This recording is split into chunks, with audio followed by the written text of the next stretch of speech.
ہزاروں سال نرگس اپنی بنوری پہ روتی ہے، بڑی مشکل سے ہوتا ہے چمن میں دیدہ ور پیدا۔ ناظرین، شیخ الاسلام علامہ شبیر احمد عثمانی، آپ کا اصل نام فضل اللہ تھا۔ آپ کے والد کا نام فضل الرحمن عثمانی تھا، جو ڈپٹی انسپیکٹر تھے۔ والد صاحب بہت بڑے ادیب اور شاعر تھے اور بہت ہی زیادہ دیندار تھے، اور جب حضرت مولانا محمد قاسم نانوتوی نے مدرسہ دارالعلوم دیوبند بنانے کا ارادہ فرمایا تو اس وقت ان کا ساتھ دینے والوں میں بھی تھے۔ آپ رحمۃ اللہ علیہ کی ولادت 10 محرم کو 1305 ہجری بمطابق 1885 میں بجنور میں پیدا ہوئی۔ جب تحصیل علم کی باری آئی تو آپ نے شروع حافظ محمد عظیم سے کی، پھر قرآن مجید آپ نے دارالعلوم دیوبند ہی میں پڑھا، اور پھر اردو فارسی کی ابتدائی تعلیم بھی آپ نے دارالعلوم دیوبند میں حاصل کی۔ آپ کے فارسی کے استاذ منشی منظور احمد اور مولانا محمد یاسین تھے، جو کہ صدر مدرس شعبہ فارسی دارالعلوم دیوبند سے پڑھے، اور پھر 1318 میں آپ نے عربی درجات میں داخلہ لے لیا۔ پھر 1325 میں بمطابق 1958 کو فارغ ہو گئے، اور دورہ حدیث میں آپ اول درجے سے پاس ہوئے۔ آپ کے استاذ میں سے شیخ الہند مولانا محمود حسن، مولانا محمد یاسین، مفتی عزیز الرحمن، حکیم محمد حسن، برادر اصغر شیخ الہند مولانا غلام رسول، مولانا مرتضی حسن چاندپوری، مولانا گل محمد خان، مولانا محمد احمد وغیرہ شامل تھے۔ فراغت کے تقریباً 2 سال پہلے 11 ذوالقعدہ کو 1323 ہجری کو آپ کا نکاح ام بانی سنت بلند بخت سے کر دیا گیا۔ اہلیہ سید خاندان میں سے تھی۔ 1325 فراغت کے بعد دارالعلوم دیوبند کی انتظامیہ نے آپ کو دارالعلوم دیوبند میں مدرس مقرر کر لیا۔ 1326 کو بمطابق 1909 میں دارالعلوم دیوبند کے محتمم مولانا حبیب الرحمن عثمانی نے ان کو مدرسہ فتح الپوری دلی میں صدر مدرس کی حیثیت سے بھیج دیا۔ اسی مدرسہ میں آپ نے شعبان 1328 ہجری بمطابق 1911 میں دورہ حدیث کی کتابیں بھی پڑھائیں۔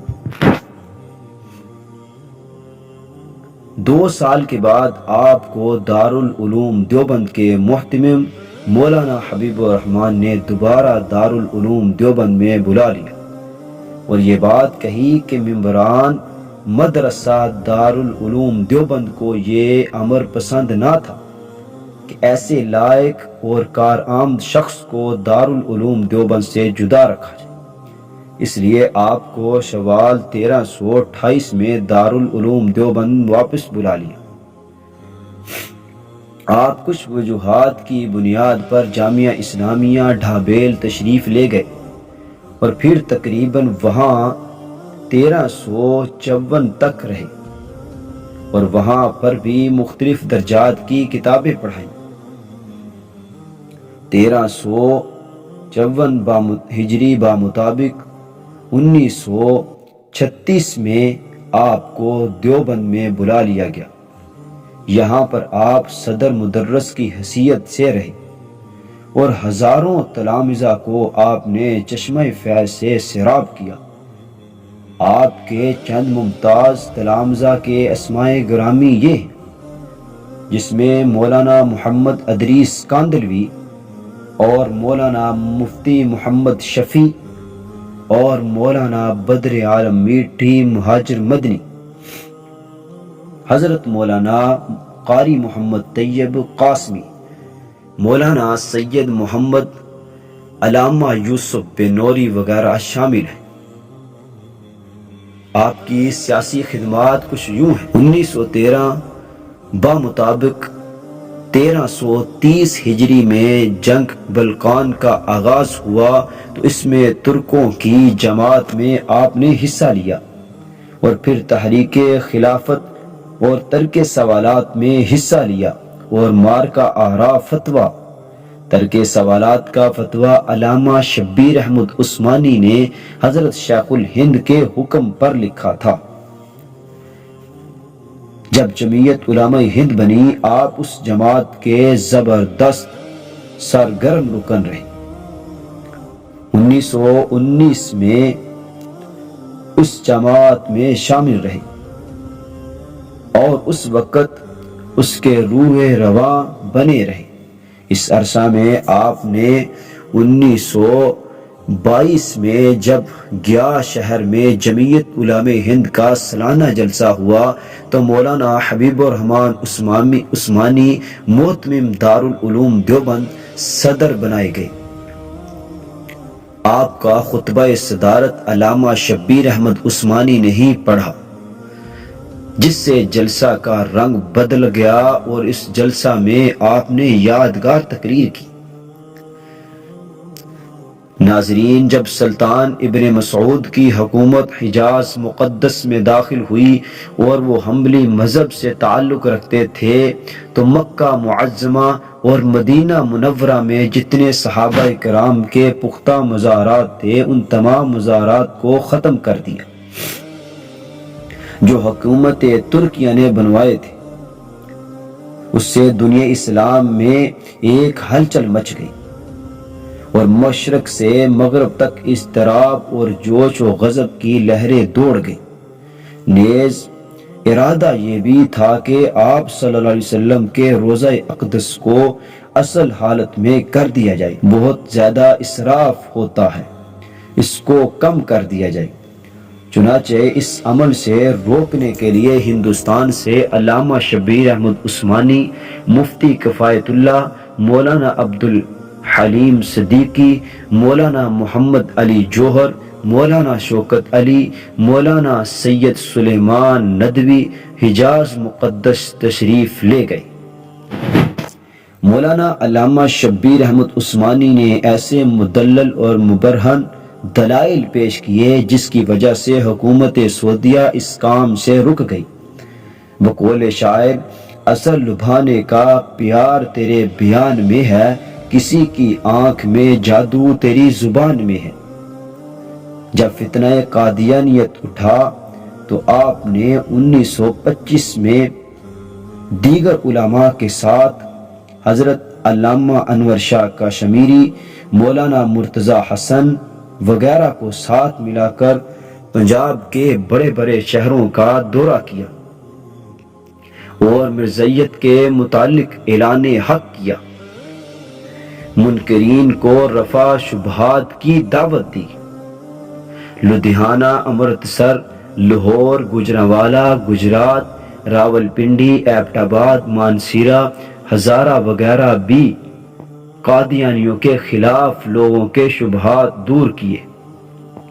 ناظرین، جب پاکستان بننے کا وقت آیا تو آپ نے پہلے مسلم لیگ میں شریک ہو کر تحریک پاکستان میں حصہ لیا اور پھر تحریک پاکستان کے حامی علماء پر مشتمل ایک جماعت بنائی جس کا نام جمعیت علماء اسلام رکھا، جس کے پہلے صدر علامہ صاحب تھے اور نائب صدر مولانا ظفر احمد تھانوی تھے۔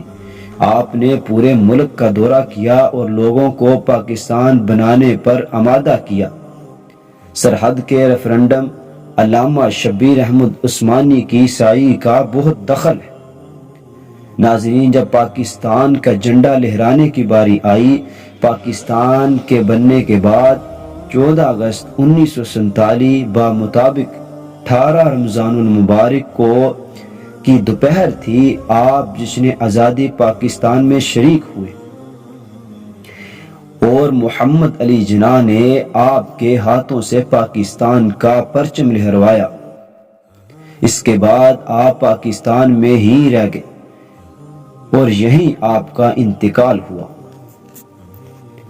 آپ نے متعدد کتابیں لکھی، جس میں الاسلام لکھی، العقل والنقل لکھی، اعجاز القرآن لکھی، الشہاب لکھی، تفسیر عثمانی لکھی، فتح الملہم، شرح مسلم وغیرہ بھی لکھی۔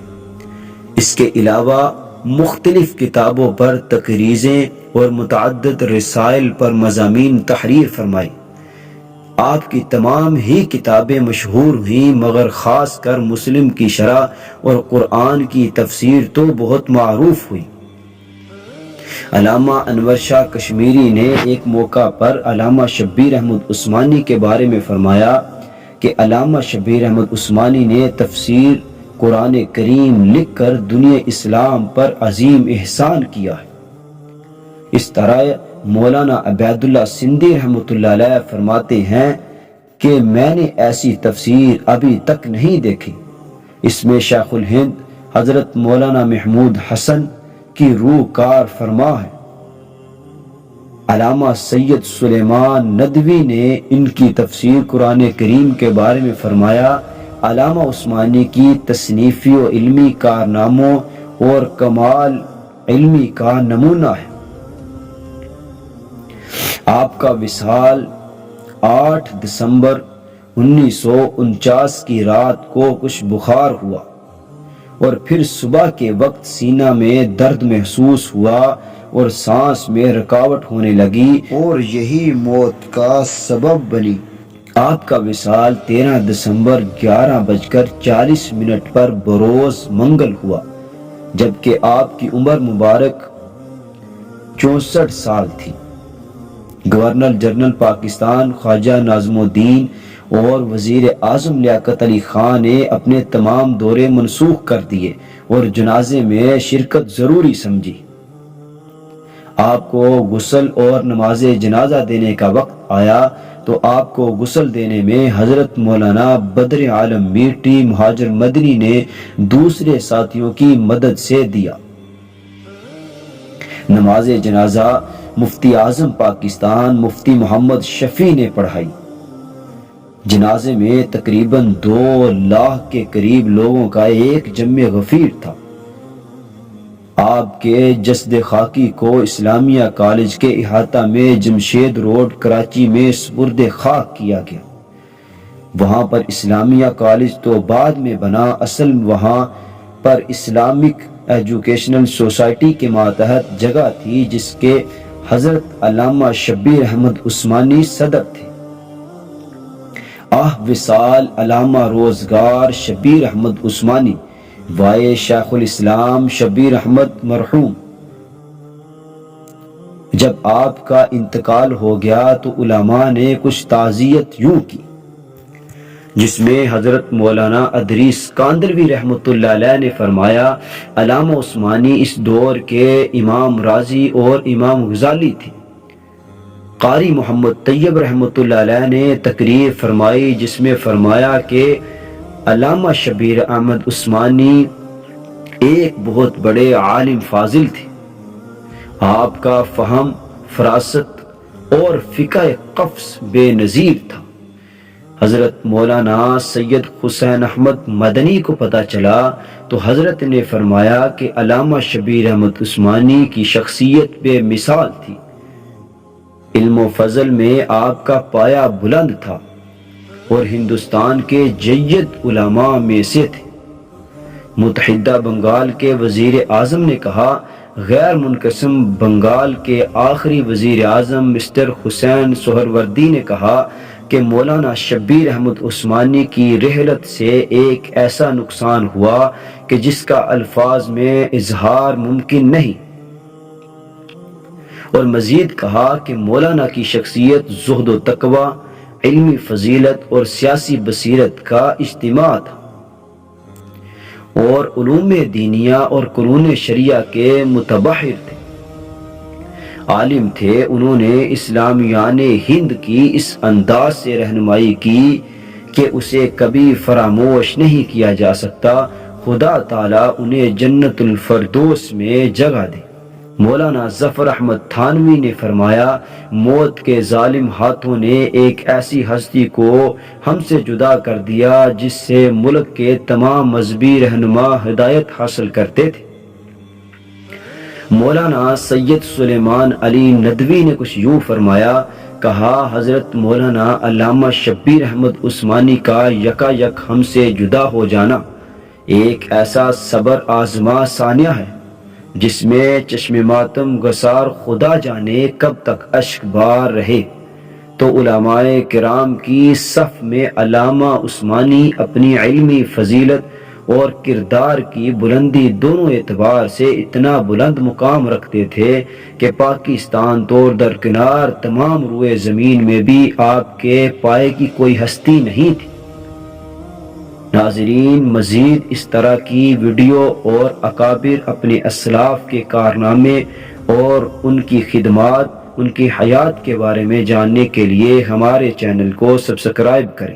جرأت کا نام ہے دیوبند والے، عالی مقام ہے دیوبند والے کا نام ہے دیوبند والے، عالی مقام ہے دیوبند والے۔ دنیا میں عام کر گئے کفری طاقتوں کا پہیا جو جام کر گئے، کفری طاقتوں کا پہیا جو جام کر گئے، ان کے غلام ہیں دیوبند والے، عالی مقام ہیں دیوبند والے، ان کے غلام ہیں دیوبند والے، عالی مقام ہیں دیوبند والے۔